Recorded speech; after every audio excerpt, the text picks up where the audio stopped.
this is Chandni Dirani welcoming you to Magnet Brains and as you all know कि हम अपनी board की preparation के लिए one shot revisions कर रहे हैं. So today we are going to revise the second part of the chapter that is the 100 dresses and इसी ही chapter में आपको एक poem भी given है that is animals. So we are going to revise both of these in one shot, see the main points, message of the chapter and the poem conveyed, and also we'll discuss the rhyme scheme and the literary devices of this particular poem. So without wasting any more time, let's just get started with the one shot revision.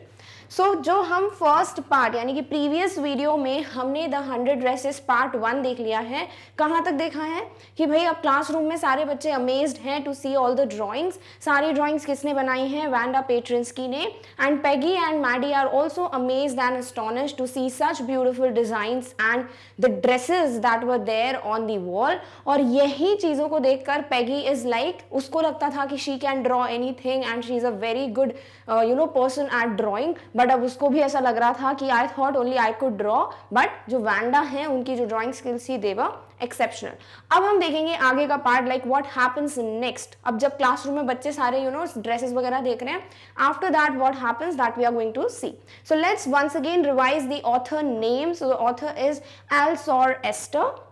और अब हम यहाँ से story को देखेंगे that is the continuation part of the 100 dresses 1.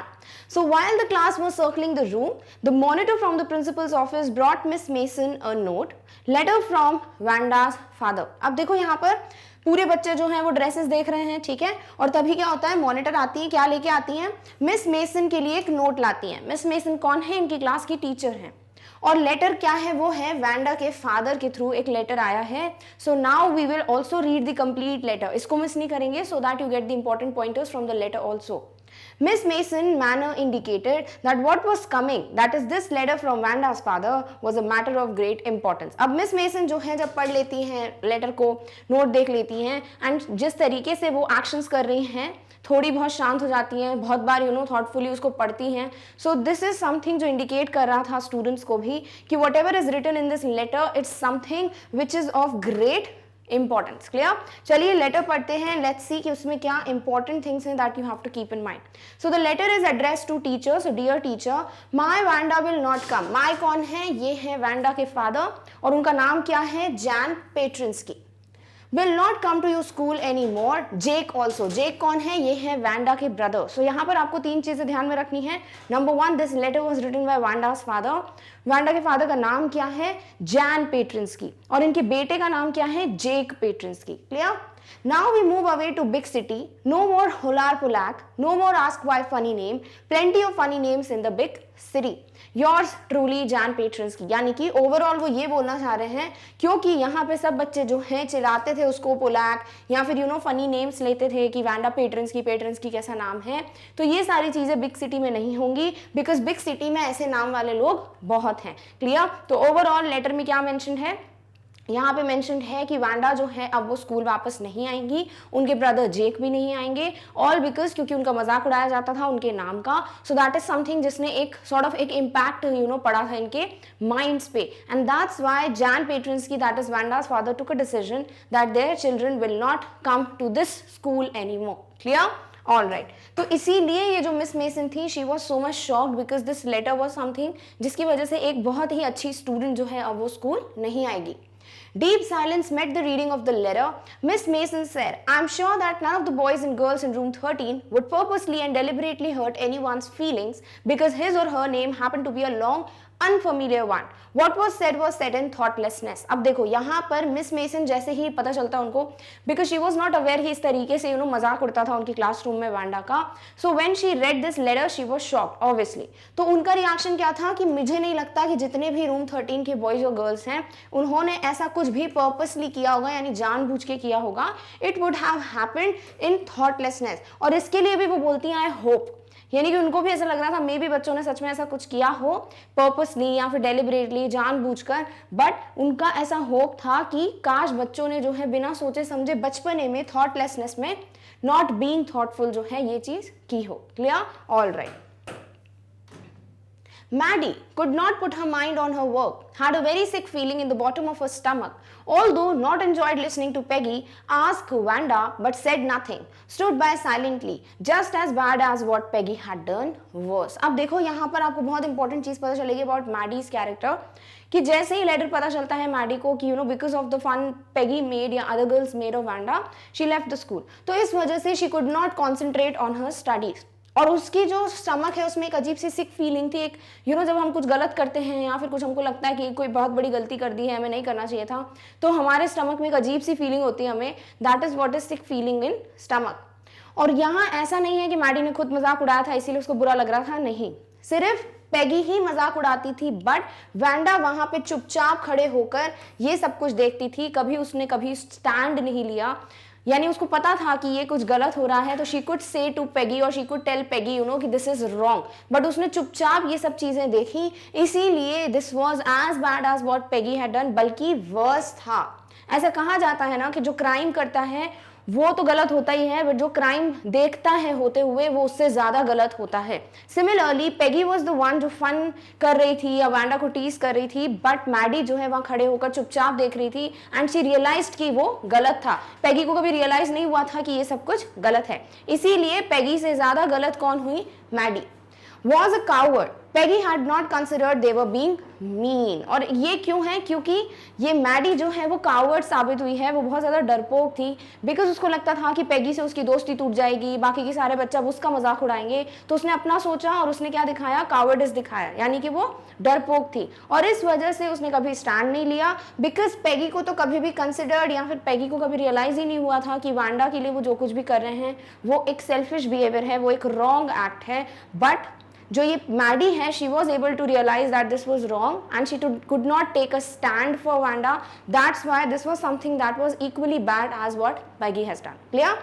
Maddie thought were doing wrong could put her self in Wanda's shoes. तो क्योंकि Maddie को पता था कि वो जो कुछ भी कर रहे हैं वो गलत कर रहे हैं, जैसे कि फर्स्ट पार्ट में हम देख भी चुके हैं, उसके बारे में नोट लिखने की भी कोशिश करती हैं, बट वो जो है कभी भी अपने आप को वांडा के शूज में रखकर ये नहीं सोच पा रही थी कि उस पर क्या बीती होगी, बिकॉज वांडा का नाम, उसका पुअर होना, उसकी एक ड्रेस को बार बार रिपीट करना वो समथिंग जो अपनी चॉइस से नहीं करती थी, दीज वर द कंडीशंस जो उसको ऑलरेडी मिली थी, she was born in such conditions, तो वो उसकी गलती नहीं थी एंड फॉर दैट अगर उसका कोई मजाक उड़ा रहा था तो that was equally wrong. Clear? All right. Had to find Wanda Petrinsky. They would climb the heights till Wanda won the contest. She was smart, 100 dresses were beautiful. तो Maddie जो है वो यही सोच रही थी कि उनको जाकर वांडा को ढूंढना चाहिए। So this was something which was running in her mind कि हम जाएंगे, हम बॉगिन्स हाइट्स क्लाइंब करके जाएंगे, यानी जहाँ पे वांडा रहती थी, वहाँ जाकर उसको बताएंगे कि वो कॉन्टेस्ट जीत चुकी है, वो बहुत ज़्यादा स्मार्ट है और उसके सारे 100 ड्रेसेस जो उसने ड्रॉ किए थे वो बहुत ब्यूटीफुल हैं। Peggy with pretended casualness, hey, let's go and see if that kid has left town or not. Maddie glowed. अब Maddie was thinking कि उनको वहाँ जाना चाहिए, वो कोशिश भी कर रही थी, पेगी की तरफ ध्यान भी दे रही थी, बट पेगी अपनी पढ़ाई में खोई हुई थी, तो मे बी मैडी को लग रहा था कि पेगी को इतना बुरा नहीं लगा, बट पेगी जो है वो खुद ही जाती है मैडी के पास और एक प्रिटेंडेड कैजुअलनेस, यानी कि सॉर्ट ऑफ ऐसे ही कि हाँ चलो चलते हैं देखने के लिए, इस तरीके की एक्टिंग कर रही थी वो, बल्कि वो भी जानती थी कि जो कुछ भी हुआ है वो गलत हुआ है and they should definitely go and apologise to Wanda. तो वो है पेगी जो है मैडी को आके बोलती हैं कि चलो उसको देखते हैं जाकर कि वो टाउन छोड़कर गई है या नहीं, हूँ Wanda Petronski. Clear? All right. Peggy gruffly, अब पेगी जो है वो पूरा टाइम जब ये लोग जा रहे हैं तो वो पूरी कोशिश कर रही है प्रूफ देने की या फिर अपनी बातों को सही प्रूफ करने की कि जो कुछ भी उसने किया वो गलत नहीं था, और वो क्या प्रूफ देती है, लेट्स रीड इट। तो पेगी जो है बहुत ही ब्लंटली, बहुत ग्रफली बिल्कुल स्ट्रॉन्ग होकर डायरेक्ट बोलती हैं, I never did call her a foreigner और make fun of her name, never thought she had the sense to know we were making fun of her anyway, I thought she was too dumb, look how she can draw. तो Peggy जो है Maddie को यही बोल रही है कि मैंने कभी भी उसको ऐसा नहीं बोला कि वो फॉरेनर है या फिर उसका नाम अजीब है, मैंने कभी भी ये चीज़ नहीं की। दूसरी बात, मुझे नहीं पता था कि उसको ये सब समझ आ रहा है, मुझे लगा कि वो डम है, वो बेवकूफ़ है और उसको समझ में नहीं आएगा कि हम उसका मजाक उड़ा रहे हैं। और फिर वो बोलती हैं कि देखो वो कितनी अच्छी ड्राइंग कर लेती है, यानी कि ये एक्सपेक्टेड नहीं था वांडा को देखकर, उसे देख के लगता था कि उसे कुछ भी नहीं आता, she is a stupid, she is a dumb girl, but the way she could draw such beautiful designs, उससे लगता है पेगी को कि शी वॉज नॉट स्टूपिड। तो इस तरीके के प्रूफ्स दे रही हैं कि मुझे तो पता ही नहीं था कि उसको समझ में आता जाता है कि मैं उसका मजाक उड़ा रही हूँ. So कहीं ना कहीं she wants to tell that I was not wrong. Clear? Now Maddie was listening to this, but उसका जो दिमाग में कुछ और ही चल रहा था, because उसको बहुत बुरा लगा था कि कैसे वैंडा उनकी वजह से स्कूल छोड़कर गई है. Wanted to tell her that they were sorry they had picked on her and how wonderful the whole school thought she was. And please not to move away and everybody would be nice. She and Peggy would find anybody who was not nice. अब देखो यहाँ पे पैगी और Maddie के thoughts में difference दिख रहा होगा. पैगी अपने आप को सही प्रूव करने में लगी हुई है और मैडी के दिमाग में क्या चल रहा है कि जितना जल्दी हो सके हम वैंडा को सॉरी बोलें, अपोलोजाइज करें for the things that they have done. तो वो क्या सोच रही थी, वो जाकर उसको बोलेंगी कि वी आर सॉरी कि हमने तुम्हारा मजाक उड़ाया. पिक ऑन समवन मतलब किसी का मजाक उड़ाना, किसी को टीज करना. And how wonderful the school whole school thought she was. और वो चाहती थी कि उसको जाके बताए कि पूरे स्कूल को जो है वैंडा कितनी पसंद थी, कि Wanda is a very nice girl. And please do not move away. और वो ये जाके बोलती है कि प्लीज ये शहर छोड़कर, टाउन छोड़कर, स्कूल छोड़कर मत जाओ. और अगर कोई भी तुमसे ऐसे मजाक करेगा या कोई भी तुमको टीज करेगा तो मैं और पैगी यानी मैडी और पैगी जो हैं वो पूरी कोशिश करेंगे कि वो उसके लिए स्टैंड ले और उन लोगों को समझाएं या फिर उन लोगों को चिल्ला दें जो कि उसके साथ नाइस बिहेवियर नहीं करेंगे. Clear? All right. I think that's where the Patronskeys live, said Maddie pointing to a little white house. अभी लाइन क्यों लिखी हुई है कि मैडी ने एक घर की तरफ देखकर, जिसमें एक व्हाइट कलर का घर है, व्हाइट डोर है, उसको देखकर वो बोलती हैं कि मुझे लगता है यहाँ पर पेट्रन्स्कीज यानी वैंडा की फैमिली रहती है. Wisp of old grass stuck up here and there along the pathway like thin kittens. अब ये एक पूरा डिस्क्रिप्शन है कि उनके घर का जो बिल्कुल एरिया था, जो बाहर बिल्कुल ओपन स्पेस होती है, वहाँ पर किस तरीके की चीज़ें दिख रही थी. वहाँ थे wisp of old grass. इसका मतलब होता है a small bunch or bundle as of straw hair or grass. तो यहाँ पे क्या है, ग्रास, यानी छोटे छोटे बंडल जो होते हैं ना, इनको कहते हैं wisp of grass. और वो ऐसे लग रहे थे here and there like thin kittens, यानी हर जगह वो कहीं ना कहीं पाथवे में लगे हुए थे. और थिन किटन्स का मतलब क्या हुआ, बहुत ही वीक, बहुत ही फीबल, यानी बहुत पतले पतले से ग्रास जो है उनका ग्रुप, एक बंच जो है हर जगह दिख जाता. कहाँ पर, पेट्रन्स्की के घर के बाहर. The house looked shabby but clean. Very important, यहाँ पर एक बहुत अच्छा कंपैरिजन किया हुआ है कि जो घर था वो डर्टी, मतलब कैसे बोल सकते हो, शैबी यानी कि बहुत टाइम का, पुरानी बिल्डिंग जो होती है, बहुत ज़्यादा यूज़ कर लिया हो किसी को तो उसे शैबी कहते हैं, यानी कि ओल्ड बिल्डिंग. यहाँ पे ऐसा कह सकते हो ये घर जो है वो नया नहीं लग रहा था, ऐसे दिख रहा था कि वो बहुत ज़्यादा ओल्ड पुराना घर है. बट वो क्लीन था. ऐसा नहीं था कि पुराना घर था तो गंदा था, नहीं, वो घर क्या था, बहुत ज़्यादा साफ सुथरा था. And this reminded Maddie of Wanda's one dress, her favourite blue cotton dress, shabby but clean. और ये घर देखकर मैडी को वैंडा की वो ड्रेस याद आ जाती है जो वो रोज रिपीट करती थी. वो ड्रेस थी फेडेड ब्लू कलर की कॉटन ड्रेस, जो कि शैबी थी, यानी बहुत ज्यादा पहन चुकी थी वैंडा, उसको पुरानी ड्रेस थी, बट फिर भी वो ड्रेस क्या थी, क्लीन थी. तो उनका घर भी ऐसा ही था, शैबी बट क्लीन, और ड्रेस भी ऐसी थी, शैबी बट क्लीन. यानी कि वो लोग भले ही पुअर थे क्योंकि उनके पास पैसे नहीं थे नई चीजें खरीदने की, अपने घर को डेकोरेट करने की, बट जो वो चीज रख सकते थे यानी कि साफ सफाई, वो हमेशा उस चीज को फॉलो करते थे. Clear? All right. Peggy knocked on the door, no answer. Patronskeys were gone. अब पैगी जो है वो जाती है, नॉक करती है डोर पर, बट कोई आंसर नहीं आता. पूरा चेक कर लेते हैं ये लोग, बट इनको कोई दिखता नहीं है. There was no sign of life कि वहाँ कोई रह रहा हो. तो फाइनली इनको समझ आ जाता है कि पेट्रन्स्कीज जो हैं घर छोड़कर, इस टाउन को छोड़कर जा चुके हैं. Peggy, when I was asking her about all her dresses, she probably was getting good ideas for her drawings. She might not even have won the contest otherwise. Again, वो अपने आप को प्रूव कर रही है, मैडी को prove कर रही है कि वो सही थी. तो एक और एक्सक्यूज देती है, वो एक और रीजन देती है जिसकी वजह से उसको लगता है कि वैंडा के साथ जो कुछ भी बिहेवियर उसका रहा वो गलत नहीं था. और वो क्या बोलती हैं, जब मैं वैंडा से इन ड्रेसेस के बारे में पूछ रही थी, कितनी ड्रेसेस हैं, और वैंडा बोल रही थी मेरे पास 100 ड्रेसेस हैं, ऐसी हैं, कलर्स की, सिल्क हैं, ये डिज़ाइंस हैं, तभी तो उसको आइडिया आया 100 ड्रेसेस ड्रॉ करने का. अगर मैं उससे ये क्वेश्चंस नहीं करती तो वो ये ड्रेसेस नहीं बना पाती और वो कॉन्टेस्ट नहीं जीतती. तो वो अगर कॉन्टेस्ट जीती है तो it's all because of me, ऐसा पैगी कह रही थी, because she wanted a reason to prove herself. खुद को लगता है ना कि हम गलत हैं, तो बहुत से लोग होते हैं जो खुद ही को समझाते हैं, नहीं तुमने सही किया है, बहुत से रीजंस देने लगते हो, एक्सक्यूजेस देने लगते हो खुद को. सिमिलरली पैगी भी खुद को प्रूव कर रही थी कि whatever she did with Wanda was absolutely correct, because that was not something जो वो इंटेंशनली कर रही थी. सो दिस इज हाउ वो डिफरेंट रीजंस देती हैं. पहले भी हम पढ़ चुके हैं रीजंस को, ये भी एक वन ऑफ द रीजंस है that she is giving to her self और also Maddie that why whatever she did with Wanda was correct and not wrong. Clear? All right. Maddie after a long time reached an important conclusion. अब देखो Maddie जो है obviously उसको बहुत ज्यादा बुरा लग रहा था बिकॉज उसने ये सब कुछ होते हुए देखा। She could understand the state of mind of Wanda because वो खुद भी पुअर थी, खुद भी पुराने कपड़े पहनती थी पेगी के दिए हुए, तो उनको कहीं ना कहीं इतना ज़्यादा रियलाइजेशन हो रहा था मैडी को कि जो कुछ भी हुआ वो गलत था।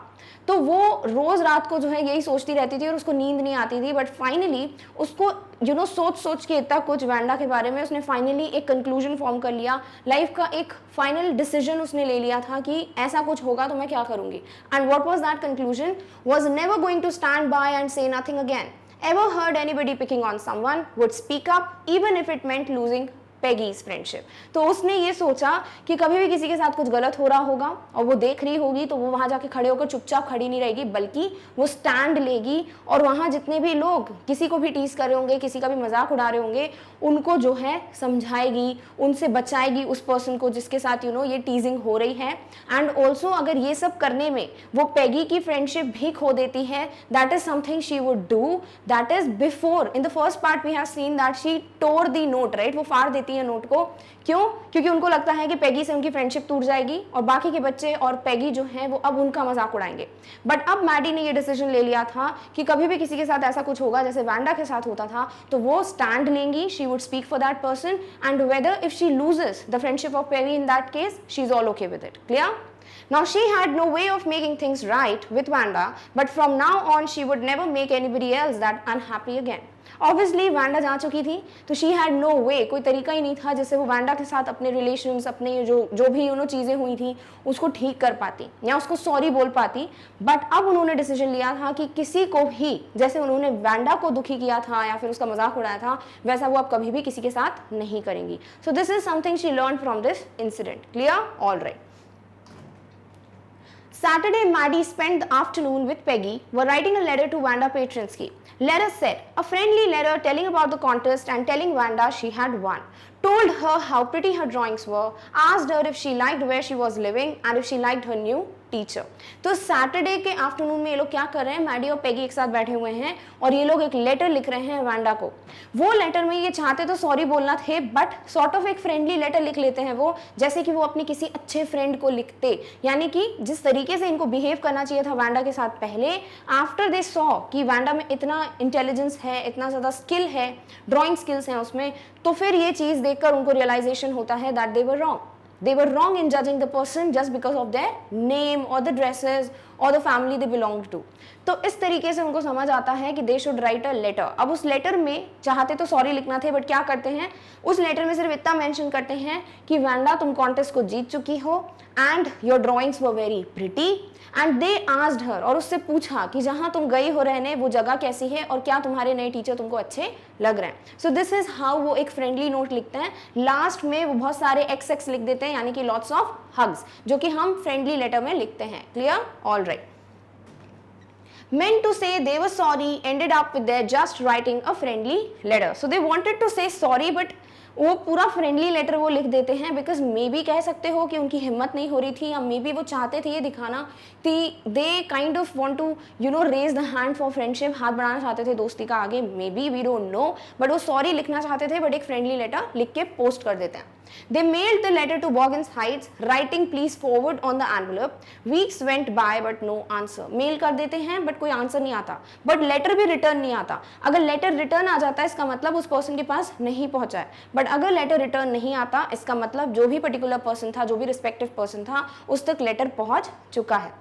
Maddie put herself to sleep at night, making speeches about Wanda, defending her from great crowds of girls who were trying to tease her.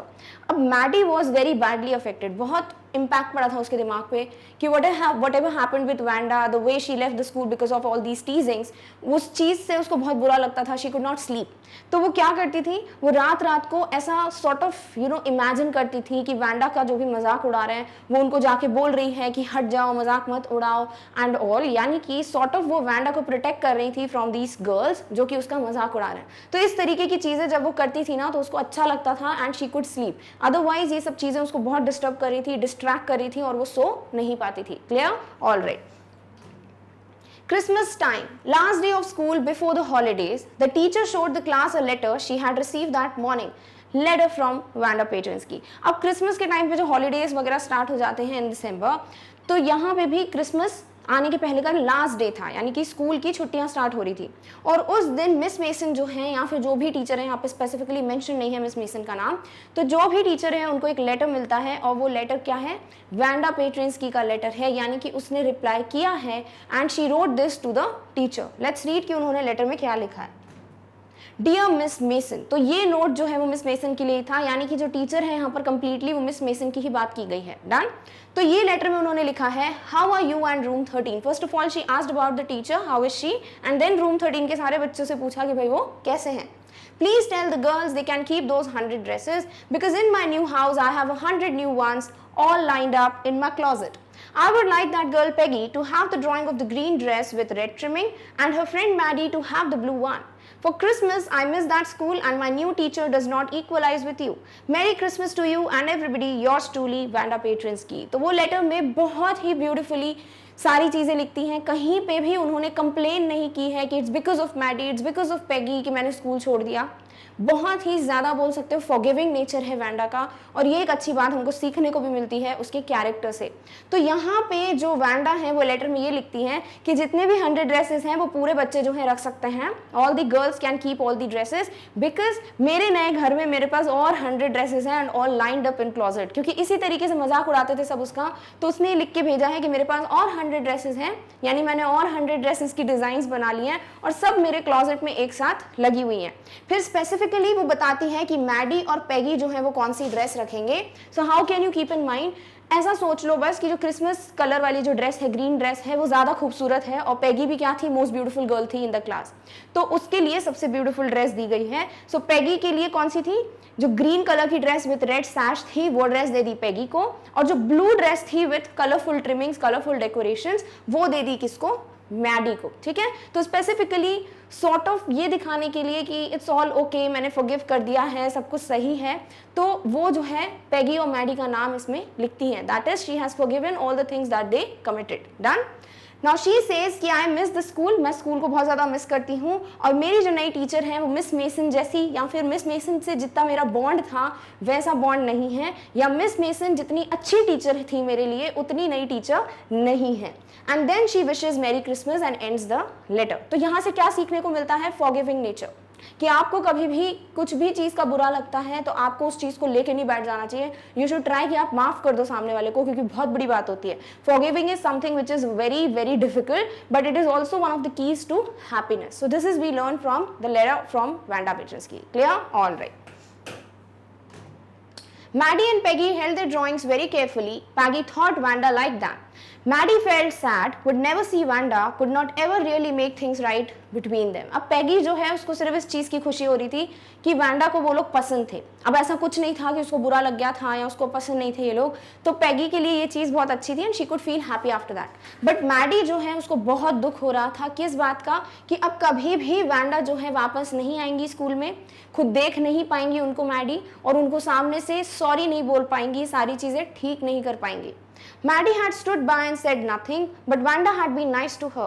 Tears blurred her eyes and she gazed for a long time at the picture, studied it intently. अब Maddie यही सोच रही थी कि जब Wanda का मजाक उड़ता था तो मैं तो बिल्कुल साइड में खड़े होकर सब कुछ देखती रहती थी, बट फिर भी वांडा का जो बिहेवियर है या वांडा जो है मेरे लिए ऐसा उन्होंने कुछ भी बिहेव नहीं किया, हमेशा बहुत अच्छे से बिहेव किया, और अभी भी she was nice to her. तो ऐसा होता है ना कि सपोज अगर आप किसी से बहुत ज़्यादा मजाक उड़ा रहे हो किसी का, या किसी से बहुत गलत कर रहे हो, और सामने वाला फिर भी आपको उसी तरीके से रिस्पेक्ट दे, आपसे अच्छे से बात करे, तो आपको खुद ही गिल्टी फील होने लगेगा। सिमिलरली मैडी जो है उसका बिहेवियर गलत था, बट वांडा ने कभी भी ऐसा बिहेव नहीं किया जिससे मैडी को ऐसा लगे कि she was wrong. So this is how she made them realise that they were being wrong, whatever they did was something very huge and that had an impact on this little girl that is Wanda Petronski. और यही सोच सोच कर उसकी आंखों में आंसू आ जाते हैं किसके, मैडी के। एंड फिर वो जो है उस पिक्चर को बहुत ज़्यादा बिल्कुल फोकस के साथ इंटेंटली बिल्कुल देखती रहती हैं, और उनको कुछ पता चलता है। क्या पता चलता है? Let's read it. The face and head of the drawing looked like her, Maddie. Wanda had really drawn this for her. तो जो ड्राइंग ब्लू वाली जो ड्रेस की ड्राइंग है वो मैडी को क्यों दी स्पेसिफिकली वांडा ने, क्योंकि उस ड्रेस में उसने मैडी का ही फेस बनाया था, यानी कि the face and head was resembling Maddie. और ये चीज वो देख ही नहीं पाई थी बिकॉज ड्रेस इतनी ब्यूटीफुल थी, इतने ब्रिलियंट कलर्स थे कि कभी फेस पे ध्यान ही नहीं गया। बट जैसे ही मैडी ने ध्यान से देखा उसको समझ आया कि वांडा ने जो ड्राइंग बनाई है वो स्पेसिफिकली मैडी के लिए बनाई थी और वो मैडी का ही फेस बना हुआ था। Clear? Peggy's picture, head and face of this picture did look like Peggy। और फिर ये देखकर मैडी जो है पैगी के पास भाग भाग के जाती हैं, पैगी को बोलती हैं अपनी पिक्चर लेके आओ। वो पिक्चर लेके आते हैं और जैसे ही देखते हैं तो वो जो फेस बना हुआ है पैगी की ड्रेस में, यानी कि जो ग्रीन ड्रेस थी वो पैगी का ही फेस होता है। तो उसने मैडी और पैगी को उन्हीं के फेसेस को ड्रॉ करते हुए और वो ड्रेसेस जो है बना के दी थी। That is actually she wanted to give those two dresses to these two girls. Peggy said, Wanda must have really liked us. Agreed, Maddie. She blinked away the tears that came every time she thought of Wanda standing alone in that sunny spot in the schoolyard. Sure, 100 of them all lined up. तो ये चीज़ देखकर पैगी जो है वो बोलती है Maddie को कि इससे प्रूव होता है कि वांडा को हम अच्छे लगते थे और ऐसा कुछ नहीं था कि उसको बहुत ज़्यादा बुरा लग गया था या she hated us, in fact she liked us. और फिर अब मैडी भी अग्री करती हैं कि yes I agree to it because वो पहले ही ये सब फेसेस बना के गई थी इन दोनों के। और ये सब देखकर मैडी जो है उसको हमेशा यही दिमाग में आता है कि वांडा खड़ी हुई है स्कूल यार्ड में, सारी गर्ल्स जो है उसको सराउंडेड हैं, सब उसका मजाक उड़ा रहे हैं, बट वो कामली और पेशेंटली बोल रही हैं कि मेरे पास है 100 ड्रेसेस और सब की सब लाइंड अप हैं in closet. Clear? So this is how this story ends. These are the main points that you should keep in mind from this story. I hope आपको दोनों ही पार्ट्स जो है वो क्लियर हैं। 100 dresses 1 that we saw in the previous video and 100 dresses 2 that we just now discussed. Clear? All right. अब इस पूरी story से हमें फाइनली क्या ग्रास्प करने को मिलता है? What do we learn from this chapter? That bullying is wrong and can have ill effects on one being bullied। ये हमने फर्स्ट पार्ट में भी डिस्कस किया था। ऑब्वियसली बुली करना, किसी को भी टीज करना, किसी का भी मजाक उड़ाना हमारे लिए छोटी बात होती है कि हाँ ठीक है मजाक ही तो उड़ाया, कौन सी बड़ी बात है। बट आपको नहीं पता उस चीज़ का किसी के ऊपर मेंटली क्या इम्पैक्ट पड़ सकता है। What ill effects that thing can have on a person. Specifically कोई छोटा बच्चा हो जैसे कि Wanda, she was not that big girl, तो उसके भी दिमाग पे ये सब चीज़ें कहीं ना कहीं उसको लगता होगा कि क्यों नहीं है मेरे पास ब्यूटीफुल ड्रेसेस, और इसीलिए वो 100 ड्रेसेस ड्रॉ करती थी because she could not bye them. इतनी पुअर थी वो कि वो खरीद तो नहीं सकती थी सारी ब्यूटीफुल ड्रेसेस, बट वो अपनी इमेजिनरी जो ड्रेसेस थी जो वो चाहती थी उसको ड्रॉ करती थी और प्राउडली बोलती थी यस मेरे पास 100 ड्रेसेस हैं और सारी की सारी कबर्ड में एक साथ रखी हुई हैं। Second thing that you kind of learn from this chapter is any kind of discrimination is wrong. Based on name, किसी के नाम के ऊपर मजाक उड़ाना, किसी के फाइनेंशियल स्टेटस के ऊपर मजाक उड़ाना, किसी के बोल सकते हो जो भी स्टडी रेस है या फिर जो भी एक ग्रेड होता है, लेवल होता है कि बच्चा एवरेज है या फिर बिलो एवरेज है या बहुत एक्सीलेंट है, ऐसी चीज़ों पे भी मजाक उड़ाना, यानी किसी भी तरीके का भेदभाव करना, डिस्क्रिमिनेशन करना इस totally wrong. This is also something that we learn from this chapter. Never stand by and say nothing if we know that something wrong is happening. और ये चीज़ हम मैडी से सीखते हैं कि अगर आपको दिखता है कि कुछ गलत हो रहा है, वहाँ खड़े होकर मज़े नहीं लेना है, वहाँ खड़े होकर चुपचाप देखना नहीं है, बल्कि you should take a stand. अगर आपको समझ आ रहा है कुछ गलत हो रहा है तो try to at least deal with it, या फिर किसी को तो बताओ कि ये गलत है या फिर उनको एक्सप्लेन करो, बस खड़े होकर देखो मत, बिकॉज दिस इज समथिंग जो इक्वली रॉन्ग होता है as the person who is committing that crime. And also we should try to forgive others. और अगर हमें वांडा के कैरेक्टर से कुछ सीखना है वो ये है, कोई कितना भी कुछ भी करे आपको हमेशा माफ करने की जो हैबिट है वो रखनी चाहिए। इसका मतलब ये नहीं है कि you should just completely keep forgiving the same person every time, but at least for once you should try to forgive that person, क्योंकि हो सकता है उस चीज़ से उस पर्सन को रियलाइजेशन हो कि वो गलत था and then things change. So these are very big things और major things that we learn from this chapter. Clear? All right, चलिए अब डिस्कस करते हैं the poem that is mentioned in this chapter which is titled as animals. Now the poem mentioned in this chapter is titled as animals। तो समझ ही आ रहा है कि यहाँ हम कुछ एनिमल्स के बारे में बात करने वाले हैं। Now in this particular poem जो पोएट हैं जो कि है वॉल्ट विटमैन, वो यही समझा रहे हैं कि उनको लगता है कि जो भी क्वालिटीज़, जो भी अच्छी चीज़ें ह्यूमन बींग्स में हुआ करती थी वंस अपॉन अ टाइम, वो सारी चीज़ें हमने किसको दे दी हैं? एनिमल्स को दे दी हैं। और अब ह्यूमन बींग्स जो हैं उनमें वो क्वालिटीज़ नहीं रही हैं, जैसे कि काइंडनेस, किसी से अच्छे से बात करना, कामनेस, खुश रहना, जितना कुछ है उसमें, तो ये सारी चीज़ें जो हैं वो हम में हुआ करती थी। बट वो सारी क्वालिटीज़ जो ह्यूमन बींग्स की हैं किस में चली गई हैं? एनिमल्स में। कि एनिमल्स को आप कभी नहीं देखोगे कि वो पैसों के पीछे भाग रहे हैं या फिर वो ऐसा बोल रहे हैं कि मैंने ये इसीलिए किया क्योंकि भगवान के लिए मेरी कोई ड्यूटी बनती है, भगवान के नाम पे उन्होंने कोई चीज़ करी हो। या फिर एनिमल्स कभी ये नहीं सोचते कि भाई ये जो जानवर है ये रिस्पेक्टफुल है, इसको पैर छू के मुझे रिस्पेक्ट देनी है, ये पुअर है, ये गरीब जानवर है तो इसके साथ मुझे ऐसे डील करना है। क्या ऐसी कोई चीज़ें होती हैं? नहीं। कभी आपने एनिमल्स को देखा है कि रात रात भर बैठकर वो सर पकड़ कर रो रहे हैं कि अरे बाप रे मेरे पास पैसा नहीं है, आज कैसे हो गया, मैंने गलती कैसे कर दी? No. And also you would never say two faces, यानी ऐसा नहीं होता कि एनिमल्स जो है वो दो चेहरे लेकर घूमते हैं कि कभी वो आपको वो लव, वो कंपैशन देंगे, कभी वो जो है झूठ मूठ एक्टिंग करेंगे। तो ये सब चीज़ें एनिमल्स में देखने को नहीं मिलती, बट ये चीज़ें ह्यूमन बींग्स में देखने को मिलती हैं। क्लियर? तो वॉल्ट व्हिटमैन यही समझा रहे हैं कि ये सब अच्छी क्वालिटीज़ जो थी कि सबको इक्वली ट्रीट करना, डिस्क्रिमिनेट ना करना, काइंड रहना, सेटिस्फाइड रहना अपनी लाइफ में, खुश रहना, ये सब चीज़ें हम में हुआ करती थी, बट पता नहीं क्या हुआ, गलती से हमने वो चीज़ें एनिमल्स को दे दी। तो पोएट को लगता है कि वो एनिमल्स के साथ जाकर रहें तो वही बेटर होगा, बिकॉज उनको खुद भी समझ नहीं आता कि वो क्वालिटीज़ कहाँ से उनके पास चली गई। क्लियर? तो ओवरऑल ये पॉइंट ऑफ व्यू है पोएट का in this poem. Now let's discuss different lines. अब यहाँ पर पर्टिकुलरली स्टैंजास नहीं है, कोई राइम स्कीम भी नहीं है, फ्री वर्स में लिखा हुआ है ये poem. So we will directly read the lines, the important words and what we do understand from these lines. Clear? So जो पहली lines हैं, पहली 3 lines वो हैं I think I could turn and live with animals. They are so placid and self-contained. I stand and look at them long and long.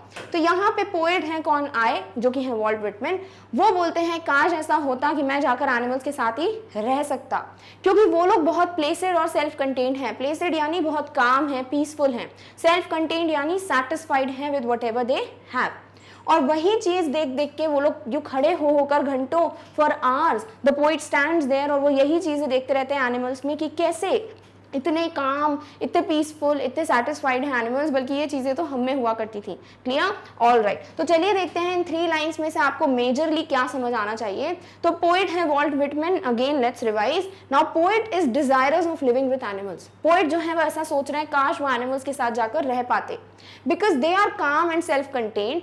Animals are more peaceful than humans, क्योंकि animals जो है वो human से ज़्यादा काम और compose रहते हैं, वो ज़्यादा सेटिस्फाइड है अपनी लाइफ में। तो ये चीज़ें देखकर पोएट को लगता है कि इट्स बेटर कि मैं एनिमल्स के साथ जाकर ही रहूं। Animals are not running after worldly things like human beings. Poet stands still and looks at the animals for a very long time.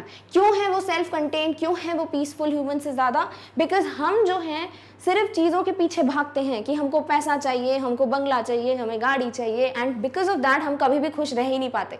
और अगर आपको ये चीज़ें मिल भी जाएंगी ना तो फिर आप कुछ और सोचोगे, अब मुझे फॉरेन ट्रिप पे जाना है, मुझे वर्ल्ड टूर पे जाना है, तो कभी भी हमारी लिस्ट खत्म नहीं होती। तो बिकॉज ऑफ दैट हम कभी भी सेटिस्फाइड नहीं होते, हम कभी भी काम कंपोज नहीं होते। और यही चीज़ देखकर घंटों जो है पोएट जो है वहीं खड़े हुए हैं, and he is just thinking about all these things and he is watching the animals for long hours. Clear? तो बस फर्स्ट 3 लाइन्स में आपको यही मेंशन है। Done? All right. Next lines में कहते हैं poet, they do not sweat and wine about their condition. Sweat यानी कि वो जो है ऐसा नहीं होता कि बिल्कुल काम ही काम कर रहे हैं, बिल्कुल पागलों की तरह लगे हुए हैं चीज़ों के पीछे, क्योंकि उनको हर एक चीज़ पजेस करनी है। एंड वाइन मतलब होता है रोना, क्राई, अपनी चीज़ों के बारे में सोच सोच कर रिग्रेट करना। तो वो बोलते हैं एनिमल्स जो हैं कभी भी ऐसा नहीं होता कि अपनी कंडीशन को देखकर बिल्कुल भाग रहे होते हैं चीज़ों के पीछे, या फिर रो रहे होते हैं कि मेरे पास ये नहीं है, मेरे पास वो नहीं है। They do not lie awake in the dark and weep for their sins. और जो एनिमल्स हैं वो रात रात भर जाग कर अपनी जो भी उन्होंने मिसडीड्स किए हैं, जो भी गलत काम किए हैं, उसको सोच सोच कर वो रोते नहीं हैं। They do not make me sick discussing their duty to God.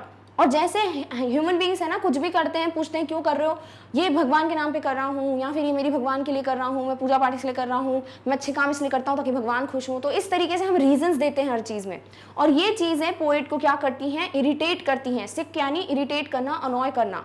But animals ऐसा कुछ भी नहीं करते हैं। Not one is dissatisfied, not one is demented with the mania of owning things. अब यहाँ demented का मतलब होता है disturbed, और mania का मतलब होता है madness। यानी कि कोई भी एनिमल ऐसा नहीं है कि जो कि satisfied ना हो, और बिकॉज उसको हर चीज़ possess करनी है, हर एक चीज़ अपने पास रखनी है, उसे सोच सोच कर वो पागल हो रहा हो। ऐसा कोई भी एनिमल आपको देखने को नहीं मिलेगा। यानी ये सब चीज़ें कौन करते हैं? ह्यूमन बींग्स करते हैं। क्लियर? ऑल राइट, चलिए मेन पॉइंट्स डिस्कस करते हैं इसके। Animals don't complain pitifully. Animals जो है वो रोते नहीं है या फिर कंप्लेन नहीं करते कि उनके पास ये नहीं है वो नहीं है, बट ह्यूमन बींग्स डू, वो रोते रहते हैं कि मेरे पास काश ये होता, मेरे पास काश ये होता। Clear? They never stay awake in the night and cry for their wrong doing. अब ह्यूमन बींग्स को पता है रात को क्या करते हैं जब नींद नहीं आती, क्योंकि उन्होंने इतने गलत काम किए होते हैं, सिंस, पाप, रॉन्ग डूइंग्स, कि वो सोच सोचकर उनको नींद नहीं आती और रात भर वो क्या करते हैं, जाग कर उन चीजों को सोचकर रोते रहते हैं, रिग्रेट करते हैं। बट एनिमल्स कभी भी ऐसी चीजें नहीं करते। Animals are truthful. ऐसा नहीं है ह्यूमन बींग्स की तरह कि जब काम पड़े तो भगवान का नाम जप लिया या फिर मंदिर चले गए या दान कर दिया जस्ट बिकॉज उनको कुछ चाहिए, रिटर्न में रिवॉर्ड चाहिए। बल्कि एनिमल्स क्या हैं, वो सच्चे हैं, वो ट्रुथफुल हैं, उनके जो सच में होता है दिमाग में वो वही करते हैं। Do their duties towards God. और भगवान को ऑब्वियसली एनिमल्स भी अपनी ड्यूटीज करते हैं, they are also aware of this supernatural power, but वो इसीलिए नहीं करते कि उनको कुछ खाने को अच्छा मिल जाए या फिर बहुत अच्छा फॉरेस्ट हो जाए, ऐसा कुछ नहीं है, वो सब कुछ ट्रुथफुल होकर करते हैं। Not like humans who do things just to showcase their duties in the name of God. Human beings क्या करते हैं, देख के फोटो खिंचवाते हैं, भैया आजकल तो कुछ भी करते हैं तो वो सब दिखाते हैं कि हम ये सब चीजें क्यों कर रहे हैं भगवान के नाम पे, बिकॉज हम भगवान को बहुत ज्यादा पूजते हैं। बट ऐसा कुछ नहीं है, उनको रिवॉर्ड्स चाहिए होते हैं, उनको नाम चाहिए होता है, उनको तारीफ चाहिए होती है। तो ये सब चीजें एनिमल्स कभी नहीं करते हैं। Animals don't behave crazily and madly to own things. और जैसे ह्यूमन बींग्स पागल हो गए हैं ना, वो मैनिया ऑफ ओनिंग थिंग्स, की हर एक चीज उनको पजेस करनी है, वैसे एनिमल्स जो हैं वो नहीं करते हैं। So animals are free from their desires and longings. तो ओवरऑल इनसे क्या समझ आता है कि एनिमल्स जो है उनके डिजायर्स नहीं है, उनको चीजें नहीं पजेस करनी है, वो इन सब चीजों से बहुत दूर हैं, बहुत फ्री हैं, एंड दैट्स व्हाई वो इतने सैटिस्फाइड और काम रहते हैं। Clear? All right, next lines में पोएट कहते हैं, not one kneels to another not to his kind that lived thousands of years ago. Human beings क्या करते हैं, वो जिनको भी उनको रिस्पेक्ट देनी होती है, अगर वो रिच है या उनसे बड़ा है, उनको लगता है इसको रिस्पेक्ट देनी चाहिए, तो वो नील डाउन करते हैं, घुटनों के बल बैठते हैं और उनको रिस्पेक्ट करते हैं। इवन जो लोग बहुत सालों साल पुराने पहले रहते थे, उनके फोटोग्राफ्स के सामने वो रिस्पेक्टफुली नील डाउन करते हैं। पोइट ये नहीं कह रहे कि रॉन्ग है, बट हम जो है सबके साथ ऐसा करते हैं क्या? नहीं। रिस्पेक्ट भी हम कैटेगरीज बना लेते हैं और उस हिसाब से देते हैं, बट एनिमल्स के यहाँ पे ऐसा कुछ नहीं है। उनके लिए हर एक एनिमल क्या है, उनके जैसा है, सेम है। Not one is respectable or unhappy over the whole earth। और ऐसा नहीं है एनिमल्स के वर्ल्ड में कोई एक पर्टिकुलर एनिमल है जिसको रिस्पेक्ट देनी है और जिसको नहीं देनी है, या फिर कोई ऐसा हो एनिमल जो बिल्कुल खुश नहीं है अपनी जिंदगी से और एक एनिमल जो बहुत खुश है, ऐसा कुछ नहीं है। उनकी पूरे जो बोल सकते हो जो एनिमल्स का वर्ल्ड है उसमें सब इक्वल ही ट्रीट होते हैं, सभी इक्वली रिस्पेक्टेबल होते हैं, सभी हैप्पी होते हैं।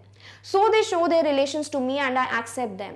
और जैसे एनिमल्स होते हैं वो वैसे ही आपको दिखाते हैं। फॉर एग्जाम्पल, अगर आपने किसी डॉग को रखा है, एक पेट एनिमल है आपका, तो आप उसको बहुत प्यार से रखते हो, पैट करते हो, तो वो भी उतनी ही रिस्पेक्ट, उतना ही प्यार आपको रिटर्न में देता है। और ऐसा कुछ होता है क्या कि उसका अगर मूड होगा तो आपको रिस्पेक्ट नहीं देगा, या फिर उसको लगता है कि आज मुझे बहुत अच्छे बिस्किट्स खाने को मिलेंगे तो मैं जो है प्यार से बात मतलब थोड़ा बहुत प्यार से बिहेव करूं अपने ओनर के साथ, और जब अगर आपने कुछ अच्छा खाने को नहीं दिया तो वो वैसे बिहेव ना करें, ऐसा कुछ नहीं होता।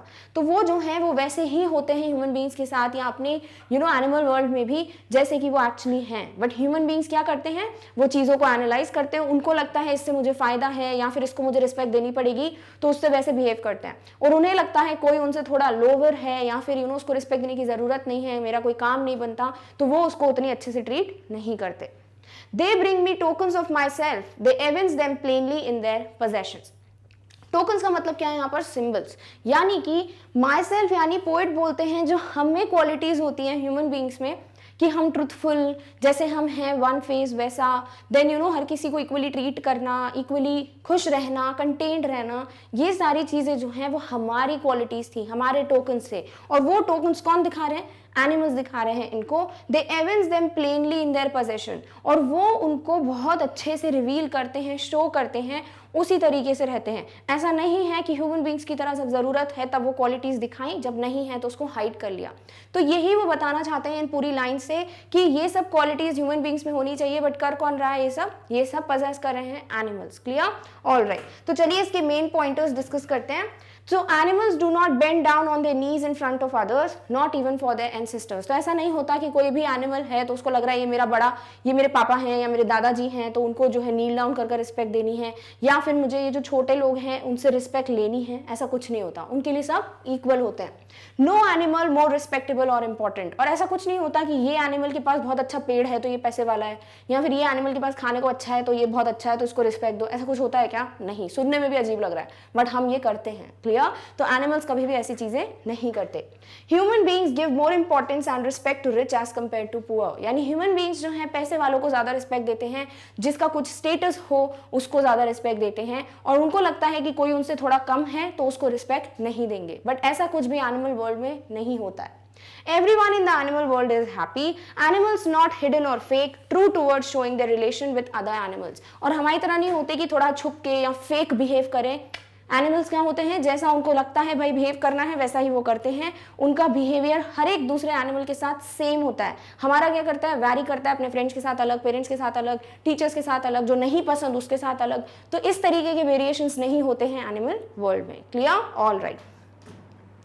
Then animals bring his tokens, यानी कि माई सेल्फ बोला है ना, तो एनिमल्स वो क्वालिटीज जो कि ह्यूमन बींग्स में होनी चाहिए, यानी पोएट में दिखती हैं कि वो खुद की, मतलब पोएट बोलना चाहते हैं वो मेरी क्वालिटीज होनी चाहिए, जैसे कि qualities of innocence, simplicity, contentment, happiness, हर एक चीज़ जो भी क्वालिटी अभी तक बताई है वो टोकन्स हम में होते हैं ह्यूमन बींग्स में, और वो जो क्वालिटीज़ हैं वो एनिमल्स उनको दिखा रहे हैं. टू पोएट दे रिवील और show them as their possessions. और ऐसा लगता है कि वो क्वालिटीज उनकी हैं, बल्कि ये तो हम में हुआ करती थी, कभी ह्यूमन बींग्स की ये क्वालिटीज होती थी, बट ये ऐसा लगता है कि एनिमल्स जो है इस तरीके से दिखाते हैं अपनी ये सब क्वालिटीज जैसे कि वो उन्हीं की थी, बट हमने शायद पता नहीं क्या किया गलती से या फिर बिना सोचे समझे हमने वो क्वालिटीज जो है एनिमल्स को पास कर दी. क्लियर? All right.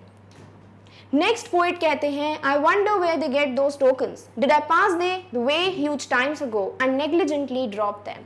तो पोइट कहते हैं कि वो सोच में पड़ गए हैं कि ये सारी क्वालिटीज जो हैं वो कहाँ से आई एनिमल्स के पास. क्या हम लोगों ने उनको बहुत बहुत सालों पहले पास कर दी थी, या फिर गलती से negligently without keeping a thought हमने वो खो दी, हमने वो ड्रॉप कर दी. क्लियर? तो पोइट यहाँ पे ये कह रहे हैं कि poet wonders from where animals got these good qualities from. Poet questions himself, he lost his good qualities or has he left them somewhere carelessly a long back time. The qualities were found in human beings in the past, now seen in animals. तो overall poet यही कह रहे हैं, he is wondering, he is amazed, he is like questioning himself कि वो जो qualities हम में हुआ करती थी वो animals में कहाँ से आ गई. कैसे animals में इतनी अच्छी बातें हैं जो हम में होनी चाहिए, क्या वो हमने बहुत बहुत सालों पहले पास कर दी थी animals के पास, या फिर गलती से carelessly हमने वो ड्रॉप कर दी, हमने वो खो दी. तो ओवरऑल पोइट आपको यही समझा रहे हैं कि भाई एनिमल्स क्यों इतने हैप्पी पीसफुल रहते हैं, क्योंकि वो सारी बातें जो हम में होनी चाहिए वो फॉलो कर रहे हैं, और हम सिर्फ चीज़ों के पीछे भाग रहे हैं. हमें सिर्फ सब कुछ चाहिए, हम हर एक चीज़ को अपने नाम पे करना चाहते हैं, name, fame, richness, everything we want in our life. But ये चीज़ें हम भूल जाते हैं कि कितना भी हमको कुछ मिल जाता है, क्या हम खुश रहते हैं, क्या हम सेटिस्फाइड रहते हैं? नहीं. तो इन सब चीज़ों का कोई यूज़ नहीं है. तो पोइट बस यही समझाना चाहते हैं, ऑब्वियसली इन चीज़ों के बारे में भी सोचो, बट एटलीस्ट हैप्पी रहो, सबको इक्वली ट्रीट करो, डिस्क्रिमिनेट मत करो, सबको इक्वली एक ही पेज पे रखो. Do not form the levels और bars of treating people. This is what the poet wants to convey. Clear? All right. तो ओवरऑल अगर हमको मैसेज देखना है तो 2 points are there that we can learn from this poem. Man should live a happy, contented, peaceful life like the animals. हमें भी try करना चाहिए कि हम एक खुशनुमा, एक सेटिस्फाइड लाइफ जिए जैसे कि एनिमल्स रहते हैं. Humans have forgotten their true nature. They want to earn more and more. We should learn from animals to be self-contained and place it. और ह्यूमंस जो हैं वो अपना ट्रू नेचर तो भूल ही गए कि हम बने किस लिए हैं. ह्यूमन बीइंग्स क्यों बोला जाता है, ह्यूमैनिटी है हम में, इंसानियत है, काइंडनेस है, हैप्पीनेस है, सबको इक्वली ट्रीट करने की क्वालिटी है, बट वो सब हम कुछ नहीं करते. वो सब कौन कर रहे हैं? वो एनिमल्स कर रहे हैं. So we should try our best कि एटलीस्ट जो पोएम ये रीडर्स पढ़ रहे हैं उनको समझ जाए कि भाई हमें भी ये कोशिश करनी चाहिए कि ये सारी अच्छी क्वालिटीज़ हम अपने अंदर डेवलप करें. डन? All right. चलिए पूरी पोएम जब हम देख चुके हैं तो कहीं पे भी आपको देखो राइम स्कीम नहीं दिखेगी, बिकॉज ये बहुत फ्रीली लिखा है. तो यहाँ पर यही चीज़ है कि कोई पर्टिकुलर राइम स्कीम नहीं है, कोई भी ऐसा नहीं है कि साउंड रिपीट हो रहा हो. इसीलिए इस पोएम को कहते हैं कि वो किस में लिखी हुई है, फ्री वर्स में, यानी कि without any rhyme. Clear? All right. अब इस पोएम में बहुत लिमिटेड सी लिटरेरी डिवाइसेस भी हैं, let's just read them. Number 1 is anaphora. Anaphora में 2-3 चीजें ध्यान रखनी है। एक तो रिपीटेशन होता है, किसका? सेम वर्ड का। कहां पर? लाइंस के बिगिनिंग में। क्लियर? तो कोई लाइंस जो एक साथ आ रही हैं और उनके बिगिनिंग में वही वर्ड रिपीट हो, उसे कहते हो anaphora. For example, I think I could turn and live with animals, they are so placid and self contained, ये एक लाइन है। नेक्स्ट है I stand and look at them long and long. तो देखो दोनों ही लाइंस में आई word जो है वो बिगिनिंग में रिपीट हो रहा है, तो इसीलिए इसको क्या कहोगे? Anaphora. Done? All right. Next है they do not lie awake in the dark and weep for their sins, they do not make me sick discussing their duty to God. तो ये दोनों लाइंस सक्सेसिव हैं, एक के बाद एक हैं, और दोनों में ही दे डू नॉट जो है वो बिगिनिंग में रिपीट हो रहा है। Keep this thing in one mind, that is beginning में होना चाहिए। ठीक है? रिपीटेशन में कहीं पे भी रिपीट हो सकता है, बट एनाफोरा में वो रिपीटेशन सिर्फ बिगिनिंग में होना चाहिए और सेम होना चाहिए, तो इसीलिए ये भी क्या हो गया? Example of anaphora. Done? All right. Next literary device जो देखने को मिलती है वो है एजोनेस। बहुत इजी है, इसमें भी रिपीटेशन होता है, वॉवल साउंड का रिपीटेशन होता है, और कहीं पे भी हो सकता है, बिगिनिंग में हो, मिड में हो, एंड में हो, बट एक लाइन के वर्ड्स में होना चाहिए। That is I think I could turn and live with animals. तो यहाँ देखो आई जो है वो क्या है? वॉवल साउंड है, तो ये ई साउंड देखो हर जगह क्या हो रहा है? रिपीट हो रहा है। आई think I live with animals, तो आई साउंड भी रिपीट हो रहा है, और थिंक लिव विथ एनिमल्स में भी ई साउंड जो है वो रिपीट हो रहा है, इसे कहोगे example of assonance. Done? All right. Next है रिपीटेशन, सबसे इजी। पूरी पोएम में अगर कोई भी चीज जो है वो कहीं पे भी रिपीट हो रही हो, बिगनिंग में, एंड में, मिड में, उसे कहते हो रिपीटेशन। जैसे आई stand and look at them long and long, तो एक ही लाइन में दो वर्ड्स क्या हो रहे हैं? रिपीट, क्योंकि ये बिगनिंग में नहीं है और दो अलग लाइन्स में नहीं है, तो ये एनाफोरा नहीं है, इसीलिए क्या हो गया? Repetition. Clear? All right. Next है मेटाफर। बहुत ही इजी लिटरेरी डिवाइस हो गई होगी अब तो ये, कि जहां कंपैरिजन हो रहा हो, यानी कुछ लिखा कुछ है बट इंडिकेशन किसी और चीज का हो रहा हो, और वहां पर कंपैरिजन लाइक और एज वर्ड यूज करके ना हो रहा हो, उसे कहते हो मेटाफर। अगर यही कंपैरिजन में लाइक और एज वर्ड्स हैं तो वो हो जाता है सिमिली। क्लियर? तो यहाँ पर जैसे बोला है ना, दे do not sweat and wine about their condition, तो यहाँ स्वेट और वाइन का मतलब क्या है? इसका मतलब है क्राई एंड कंप्लेंट्स। तो यहाँ पर क्राई और जो कंप्लेंट्स हैं वो बोलने की जगह पर क्या लिख दिया है पोइट ने? वाइन और स्वेट। तो वो ये नहीं बोलना चाहते स्वेट और वाइन, बल्कि वो इंडिकेट कर रहे हैं ह्यूमन बींग्स की रोने की आदत, कंप्लेन करने की आदत को, तो ये क्या हुआ? Metaphor. Done? All right. Similarly, they bring me tokens of myself, they evince। अब टोकन का मतलब क्या है यहाँ पर? टोकन का मतलब है जो भी क्वालिटीज हैं ह्यूमन बींग्स में, तो उन्होंने क्वालिटीज नहीं लिखकर टोकन लिख दिया है, तो टोकन क्या बता रहा है आपको? क्वालिटीज बता रहा है। क्लियर? तो कंपैरिजन किसका हुआ है? क्वालिटीज का टोकन के साथ, इसीलिए ये क्या है? मेटाफर है। Done? All right. So with this we finally come to an end of one short revision of the chapter The 100 Dresses Part 2 and also the poem titled as Animals. But now we have to discuss certain questions. So I am going to give you an homework और ये questions हम discuss करेंगे in the next life doubt solving session. So the first question is write character sketch of। तीनों characters के आपको character sketch लिखने हैं, Vanda Patrinsky, Peggy and Maddie। Clear? Second question है the key to happiness is to accept a situation rather than complain about it, justify in context of the poem Animals। So animals में ये चीज बोली है ना कि they don't sweat and whine and they do not just lay awake in the night and just cry and complain about the miseries, about sins। तो इसी पे based एक question है कि real key to happiness क्या है? If you accept the situation and do not keep complaining about it। Clear? So these are the questions जो आपको solve करने हैं and we will discuss this in the next live doubt solving session। Clear? All right। So now we have to end this session but on a positive note, and that is your exam is near and success as well।